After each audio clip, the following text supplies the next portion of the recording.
question for you. You ever find yourself really wondering what's going on around you in the church, in the Christian culture, and society around us? You ever wonder what happened to common sense? I understand. We all do. Join us Friday, September 12th for the first episode in Common Sense Christianity, the book of James. We're going to go through one chapter a week. We'll start this Friday with chapter 1 and really go through and break down some things that, no pun intended, but break down some things that seem to be missing in a lot of church circles nowadays. We need the building blocks of the foundation of our faith. You know, we argue amongst ourselves in church all the time about things that aren't really heaven or hell issues. And we'll argue about television shows and about music and about tongues and the gifts of the Spirit and whether they've ceased or whether they haven't ceased. And we'll argue about whether or not they would take it back as far as sprinkle or dunk when it comes to baptism.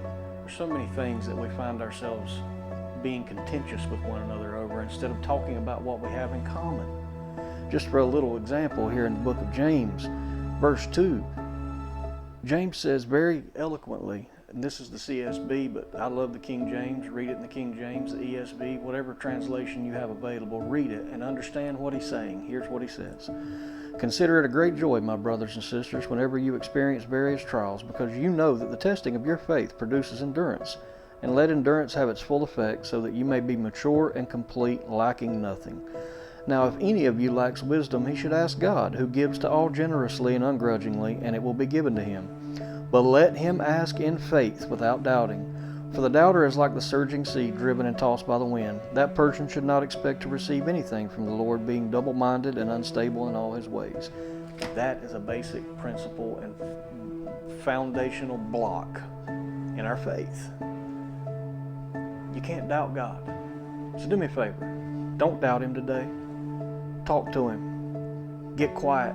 Turn the phone off. Turn the music off. Turn some worship music on, but turn everything off. Listen to the Lord. Talk to him. I promise you he'll reveal himself to you and his will. If you want to know his will for your life, this is a way of finding it. God bless. Join us Friday, September 12th for Common Sense Christianity, the book of James chapter 1. I look forward to this journey with you. See you Friday.